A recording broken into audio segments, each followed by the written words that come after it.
My grandfather was a thief. He stole my grandmother's name and her identity. He used them to escape a poor, forgotten corner of the rural West, then ran off with another woman. He became a law professor, standing at podiums and lecturing about justice. She became a famous painter, giving interviews about integrity.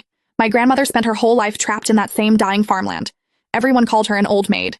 She never stopped waiting for him, not even on her deathbed. 50 years later, I clawed my way out of that godforsaken place on the strength of 2 generations, my grandmother and my mother. I made partner at a top law firm. It was graduation season. I sat in the lead interviewer's chair. Across from me sat a girl, polished, confident, the most outstanding graduate from the best law school in the state.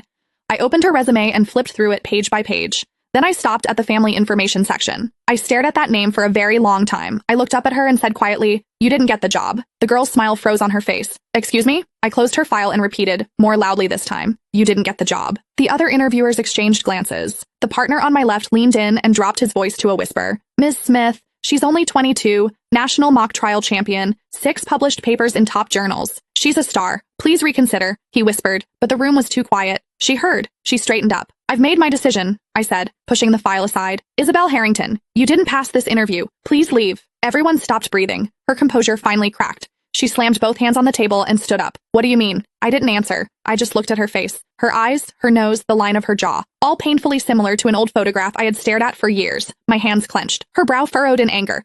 "Do you know who I am?" she demanded. "My grandfather is Professor Emeritus of Law at State University. My grandmother is a renowned painter, a lifelong academician of the National Academy of Fine Arts. Both my parents were federal judges. Everyone in the legal world knows their names. I graduated first in my class from the best law school in the country." With every sentence, her confidence grew. "Tell me," she said, nearly looking down at me now, "what exactly am I missing?" "Grades are only one factor," I said, keeping my voice calm.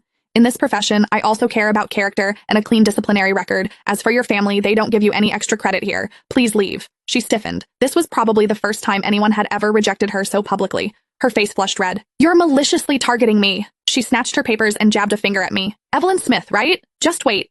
One word from my grandfather, and you'll never work in this industry again." She stormed out, shooting me a venomous look before slamming the door. "Miss Smith," the other interviewer started. I raised a hand. "Next candidate." The remaining 3 were excellent. Back in my office, I had just set down their files when the senior partner David Johnson burst in. "Evelyn, are you insane? Why did you cut Isabel Harrington? Do you know who her family is? Her grandfather is Emeritus Professor of Law at State University and a longtime partner of this firm. Turning his granddaughter away has consequences." He spoke faster than usual. "Post the offer immediately. Now." "Too late." I gave him a mocking look.